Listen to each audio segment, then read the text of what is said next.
I did not expect these couple of Instagram posts to be so controversial. I've got so many messages about them and a lot of people arguing with me about it.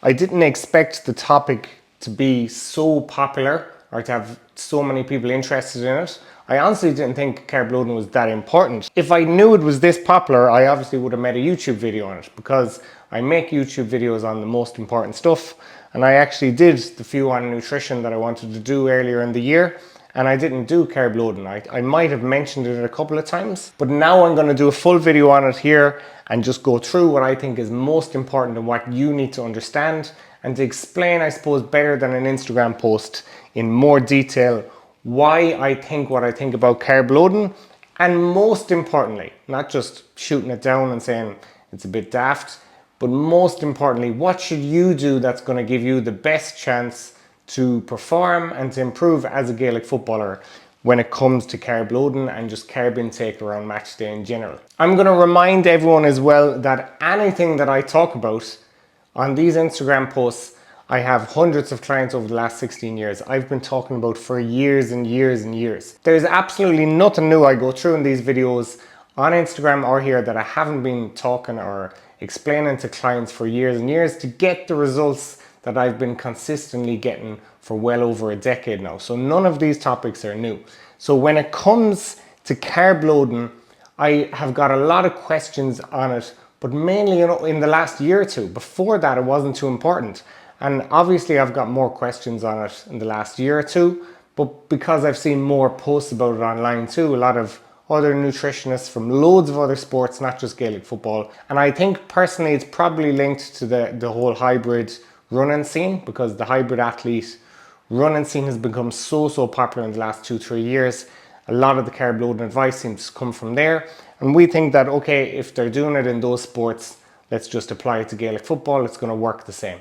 But in my experience, it absolutely doesn't work the exact same. And those sports are slightly different. The nutrition pyramid is the same for every sport, basically. But those sports are different than Gaelic football when it comes to things like that for nutrition. But keep that in mind. I don't think any of my methods are controversial at all whatsoever. And I also have been applying them on myself and my clients for years and years. I think they're very simple, they're very basic. I don't think carb loading, the way we talk about in this video, is simple or basic. Now, James Smith, the well-known online personality when it comes to fitness and nutrition, he aims to be as polarizing as possible. He deliberately does it as a tactic. I don't want to be that guy. I don't want to be the, I'm calling other people out. I don't want to be polarizing to just get likes or views or things shared around. So I didn't think that that would be the response with the carb loading. I like to take the piss a little bit, and I absolutely love memes, but I'm not trying to be controversial or call people out. That's not the game I want to play on social media. My whole game on social media is just helping Gaelic footballers with the basic advice and other things as well, not just nutrition, but with the basic nutrition advice that most of them are getting wrong. They don't need to go on to more advanced things because they're not doing the basics right. But James Smith said when it comes to nutrition, only 20 or 30% of people in the UK have a gym membership. I'm going to guess it's around the same for Ireland. But obviously 100% of people eat food. So there, when you post about food, it's way more controversial. People are way more emotionally invested in it. They get way more triggered by it. When you post about training, most people don't go to the gym and lift weights anyway, so it doesn't really get nearly as much of a response. So when I did the post on carb loading, or the few other videos I've did that I welcome you all to go back and watch, I stand over everything I said in those videos. I think it's very solid information that's helped me and my clients over the years. So if you want to sum up what I said in these so-called controversial posts, I don't think it's controversial whatsoever. I think telling people to carb load on 2, 3, 4,000 calories of processed carbs, I think that's controversial. I think getting people to focus on the basics, the bottom of this muscle and strength nutrition pyramid, getting people to focus on the bottom, I think should be the least controversial thing ever. Trying to get people to focus on the nutrient timing or the supplements, that should be the controversial thing. Not what I'm suggesting, but such is social media, such is the advice we're given these days, where plenty of it's overcomplicated and taken out of context, that we now are seeing the basics as controversial and a fancy method of nutrient timing that's debatable to say the very, very least, and that plenty of top field sports, team sport athletes don't use. That is what everyone should be doing. So at the top of that pyramid, you have your supplements and you have your nutrient timing. Now this might be a little bit controversial, but I believe it. The top of that pyramid, those two things, they're a bit gimmicky. They're hacks or shortcuts, or they're often associated with hacks or shortcuts. So let me explain that. So nutrient timing, you might have carb cycling or carb loading. You might have intermittent fasting or fasting of any kind, really, I suppose. You might have what time you're eating certain meals around your training. All of that stuff is nutrient timing. It doesn't really matter that much. Okay, there'll be people going around saying, but this study said it matters so much. There's so many studies done on nutrition, and basically if you have 2 meals a day, 3 meals a day, 4 meals a day, what ultimately is going to matter massively is your macronutrients and your total daily calories. How close they are around training, whether that training is on the pitch or in the gym, it's not hugely important. Of course it does have some impact, but if you just take care of your calories and your 3 square meals, it's going to make fuck all difference what time of the day you get those meals in at. Also, at the very top of the pyramid, we're not talking about that today, but it is supplements. I don't recommend any supplements whatsoever to my clients inside their first month or two of training with me. You're going to ask my clients, that's what I tell them all. I say, do not buy any supplements at the beginning. Supplements will have zero impact unless you're taking care of your calories, your macros, so your proteins, fats, carbs, and then the middle there, the micronutrients, so high quality fruits, vegetables, meats, eggs, nuts, as many single ingredient foods as possible. So to skip those 3 things at the bottom of the pyramid and just skip straight to nutrient timing and load up on fast digestion carbs, that's what I mean. I'm not anti-carbs whatsoever. The best athletes eat a lot of food and a lot of carbs. Now, athletes come in many different shapes and sizes, but let's say the best team sport athletes, soccer, Gaelic, rugby, hurling, hockey, the best team sports athlete, they do eat plenty of carbs. I'm not against carbs whatsoever. I'm against this skipping the base of that pyramid, which was where most Gaelic footballers are. They're not lean. They haven't a clue what calories they're eating. They haven't a clue what protein intake there is. And they're eating too much junk food or processed food in the form of alcohol, takeaways, biscuits, things like that. Skipping all that and just go straight to load up on carbon. That's what a lot of Gaelic footballers are doing with that advice. Maybe when you're talking about carb loading, you're taking it for granted that their calories are consistent, that they're already pretty lean, that they don't drink too much alcohol, and they're eating plenty of fruits and vegetables. I'm telling you now, from the last 16 years dealing with Gaelic footballers one-on-one, that is not the case for most players. They're not that lean. They haven't a clue what their calories are week to week. Most of them drink too much alcohol. The vast majority of them, now we're in the middle of the season with club teams, won't get any gym work done. You know, you're talking about half the dressing room or less will be getting any meaningful gym work done in season. So skipping straight to carb loading, it's very advanced. And giving this blanket advice to all Gaelic footballers, or to the average Gaelic footballer, saying you should be doing this carb loading around game time, it's not the right advice, in my opinion and in my experience dealing with that demographic. So whenever you're thinking about nutrition for a Gaelic footballer, for the average Gaelic football, think of the muscle and strength nutrition pyramid. Of course, it's not specifically for Gaelic footballers. It's for physique athletes, so bodybuilders and also general population, but the order is still the same. Anything at the top you can think of as gimmicky and won't make fuck all difference. Anything at the bottom you can think of, okay, this is what I absolutely need to be getting right. Consistent calories, consistent macros, especially protein, and keep the food quality as high as possible. So 80% of your calories, 80-20, 80% of your calories coming from unprocessed foods is usually a good rule of thumb. And just to finish on that advice on the average Gaelic footballer, so this study, it's a small enough study, but I like to reference it quite a bit in these nutrition videos. The average Gaelic footballer is about 15% body fat. In my experience dealing with Gaelic footballers, I would definitely agree with that. The inter-county guys, the guys in really good shape, are around, I'd say 12 to 15. Very rarely you get 10 or below. And usually the club guys are up around 20. You walk into a dressing room, there isn't too many fellas with a 6-pack abs. You'll see fellas in good shape, but very, very lean. It's extremely rare. So to give those guys who are about 20% body fat all these extra carbs once a week is not the best advice. So the number one mistake people who are talking about carb loading a lot are making is they're ignoring percentage body fat. And percentage body fat makes a huge difference on how well you absorb carbohydrates. So to use a very simple example, we're going to say we have inter-county Ian here, who's 85 kg and 15% body fat. Then we have club Connor here, and he is also 85 kg, but he's 5'10" and he's 22% body fat.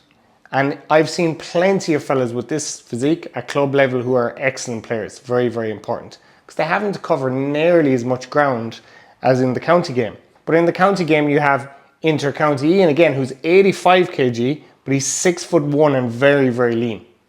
And they're both being told, oh yeah, go by body weight, percentage body fat, it's never even mentioned, load up on this amount of carbs per kg of body weight. Usually, I think 8 to 10 grams per kg of body weight. It's very foolish. Both of those guys, both mentally and physically, will have a very, very different relationship and response to eating that much carbs in a short period of time.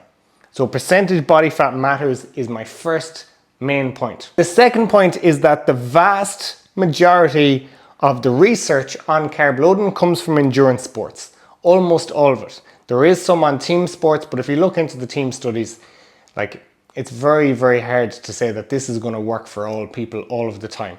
And that's why you have plenty of people who don't do it, plenty of top athletes who don't do it. So in endurance sports, it's crucial. Now, there is some examples of vegan, whole foods, and even ketogenic people who do endurance sports. Now, I'm not saying I recommend that, I'm just saying there's examples of. So you don't have to do it for the endurance sports either. Rich Roll, famously, he was one of the best endurance sports athletes on the planet, and he was a vegan. Gaelic football is not an endurance sport. You're looking at the game of Gaelic football, you're probably a very, very good club player is going to be covering 8 to 10k per game, more at inter-county obviously. The average is probably up around 12 or even higher, but the game in the inter-county lasts 70 minutes. And in club football, the game lasts 60 minutes, but also you have to remember the ball is out of play for a lot of that time. So there's a lot of breaks in Gaelic football. In inter-county, as far as I know, the ball stays in play more often, there's less breaks. But you go to your average club game. I was involved in club football for a long, long time. The ball is out of play for a long time. You get long breaks in between. So Gaelic football, in my opinion, is not an endurance sport. It's a very intense sport when it's being played, but there is longer breaks and you're not covering huge amount of ground, and it doesn't go on for 2 hours plus, which is where most of the studies on the carb loading come from. Also, a lot of the people talking about carb loading seem to completely ignore the fact that eating a lot of processed food makes people feel bad with their digestion. So processed foods and processed sugars, which are being recommended by the bucket load a day before the game, they are tough on digestion. I know personally I'm very affected by them. I've worked with Dr. Fionnuala McHale in the past on my digestion twice. She's a functional medicine doctor, one of the best functional medicine doctors in the world, very well recognized. Poliquin recommended her at one of the seminars I was at. She is world class. And I worked with her on my digestion twice, got enormous benefits, which I'll go through, and I've briefly gone through in other videos before and some posts on Instagram. But basically a completely whole foods diet, some targeted supplements, some intermittent fasting, just a holistic approach to health. Now obviously you don't want to be doing any of that stuff in season, it's not necessary, but working with a functional medicine doctor on your digestion, they will tell you that processed foods and processed sugars impact your digestion, obviously, your gut health and your microbiome, your sleep quality, and also anxiety, your mental health. You know what it's like to give a child a can of Coke and they go completely crazy from the caffeine and the sugar. We are no different in ways. I know that processed food affects my mood a lot. I crash after eating a lot of food or a big ice cream or something like that. I think it's absolutely delicious. I make some room for it every single week, but I do crash and don't feel too good after it. And then of course skin, eczema, acne, psoriasis, these things are all impacted by highly processed sugar food. And a lot of people recommending this huge volume of processed carbs the day before a game just skip past the digestion, sleep, anxiety, mental health, concentration, and your skin quality. So it's really, really important that you don't completely ignore them. And then if you are going for an extra round of carbs, especially from sugars, that you go up gradually and that you don't just fire in a huge amount every weekend without considering the impact it could have on your digestion. Just because you're eating all these extra carbohydrates, when it comes to percentage body fat and the strength of your digestive system, you have to remember, just because you're eating them all doesn't mean you're going to absorb them the way you want in extra muscle glycogen and you're just going to be able to run all day. I wish it was that simple, and if it was, I'd be here reporting to you that it is that simple, and just fill the tank, fill the engine, go for as much fuel as possible. It'll all go into muscle glycogen and you'll be able to run all day. There's other factors like the strength of your digestive system and your percentage body fat that are going to massively impact how you absorb these carbs and whether these carbs are turned into extra runs and extra sprints and extra explosive efforts out on the football pitch. So something I would question people who are recommending this carb load. Let's say you're doing the Cocoa Pops or the Rice Krispies, you're doing the Rice Krispie square bars, fruit juices, apple juice, orange juice, then you have bagels and jam. These are the processed ones I'm talking about now, because there's plenty of unprocessed carbs that you can eat a lot of, and I recommend eating a lot of. But for the processed ones, can someone please show me the difference between a bad weekends graph? These are very popular with personal trainers. I'm using them for years to explain to my clients how even if they do things very, very well during the week, they can fuck things up at the weekend with a couple of bad days. But you go really good, really solid with your calories for body composition during the week, and then at the weekend you go overboard with alcohol or pizzas or takeaways or biscuits or whatever else, and you just have this bad weekends graph, which is why someone doesn't get leaner or why someone doesn't progress. I can tell you from dealing with so many Gaelic footballers, a huge goal for so many of them that would lead to a far better performance is to lower their percentage body fat, get it down towards that inter-county level of 15%. If you were having a bad weekend every weekend, you're going to stop yourself from doing that. I can't really tell the difference a lot of the time between this big processed food carb load and just having a bad weekend of food. So if you are eating all of these extra carbs and the goal is that they'll turn into extra fuel and you'll burn all of that off, if you do that over 15, 16, 20 weekends in the season, and maybe sometimes you're taken off at half time because you're having a bad game, sometimes you only come on for the extra 15 minutes, you're fighting for your place, and you've just done this big carb load based on not taking into account your position that you're playing on the pitch. You've done this huge carb load every week. A lot of players end up less fit as the season goes on.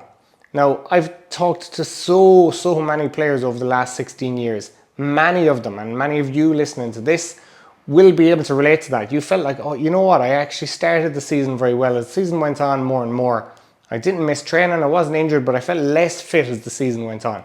Now, nutrition has to be looked at as playing a key role in that. And if you haven't been eating well, or if you've been doing this big processed food carb load every weekend, that could have been the reason that you were less lean, had higher percentage body fat, and felt more tired and leggy at the end of the season than you did at the beginning. So make sure this bad weekends graph isn't accidentally happening to you in the search of extra energy on match days and a better level of performance. So sometimes common sense is not common knowledge. So what should be common sense, which is processed sugars are not the best on my digestive system, my sleep, they cause mood swings and anxiety and lack of concentration, and then also they're not the best for my skin. That should be common knowledge, that should be common sense, so I should be cautious with large volumes of processed food in a short period of time. Percentage body fat impacts your ability to absorb carbs. That should be common sense, but it's not. And if you need to consider that when you're thinking about your carb load, most of the studies are inconclusive, to say the least, on the team sports. If you have a look at them, you'll see some flaws and some considerations about them at the end. And also, if they're doing a study and they're saying, yeah, carb loading is worth mentioning, it's worth considering for team sports, a lot of those studies have in the end, but how can we do this every weekend or repeatedly do this without it affecting body composition in a negative way. So that should be common sense, but I don't see that too many times when it's being recommended online. So to start wrapping up here, there's so many examples of world-class athletes who I love reading about, and I've been reading about since as long as I can read. Basically, the only thing that grabbed my attention when I was very young was sports stars and soccer players. There's so many examples of elite top world-class athletes who don't do carb loading, who eat very clean, unprocessed diets, loads and loads of fruits and vegetables, and who aren't afraid to eat an ice cream or a pizza every week or once a month. That's what I would recommend. That's how I eat myself. That's how I get my clients to eat. So don't be afraid of processed food is what I educate my clients with. Get your calories and macros right. That's the most important thing. Get to really experience the difference when you start moving from a diet where the calories and macros are correct to one where it's a bigger focus on fruits and vegetables and higher quality meats. There's a huge difference in how well you feel and how optimal that is for human health. And once you're doing these things, don't forget that if you have the desire to play at a high level for 20 years, even if that's just your club at a high level right up till you're 40, like many players do, you're gonna have a far better chance at that if you eat a mostly unprocessed food diet. Of course, you can have a few pints and you can have a pizza or a takeaway once a week, but the less processed food you're eating, the better. And having a high volume of that every single weekend, lots of simple sugars, it's not the best approach when you're looking for longevity. You're looking for more higher quality foods, loads of fruits and vegetables, high quality meats. It really is that simple. So to finish the video, I'm gonna say what works for you is what's most important. What would I recommend? Always bring it back to the pyramid. Get your calories very consistent all the way Monday to Sunday, 7 days a week, very consistent calories. Make sure then you're hitting a protein goal, the 2 grams per kg of body weight that we hear about all the time. Make sure that you hit that. So you have your calories, your protein, and then the rest comes from carbs and fats. And then after that, the third most important thing is the calories you are eating, the protein that you are eating. Make sure as much as possible that that's coming from high quality fruits, vegetables and meats. This is not nearly as unrealistic as some people make it out to be. They sometimes say that if you're eating a completely unprocessed foods diet that it's just impossible. For me, it's very possible most days of the week, and my meals are very simple, very tasty, and they don't take too long to cook.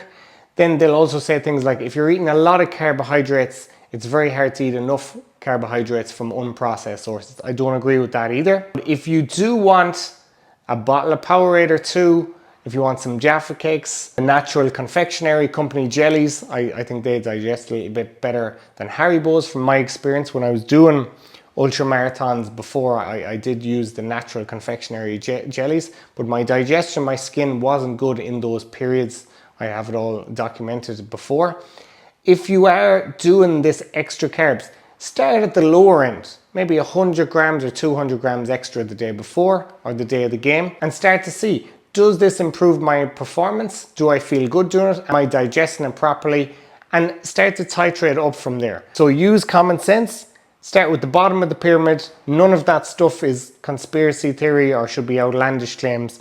Focus on the bottom of the pyramid. The top of the pyramid is where most of the gimmicks are, or most of the hacks or shortcuts. So what you eat in the last 100 hours before your game is going to have an impact, but way less of an impact than what you eat for the last 100 days or 300 days, the last year. And if you can think about it, isn't there loads of soccer players who do Ramadan every year and they eat nothing and fast for long periods and still go out and play at an extremely high level, and often they're man of the match. So of course I'm not recommending a long fast before your matches, but there are people who do that. So focus on getting the basics right long term. The short term stuff like supplements, nutrient timing, they're hacks, they might make a difference, but I wouldn't be paying them too much attention. Definitely not the amount of attention they're getting online recently. Thanks for watching.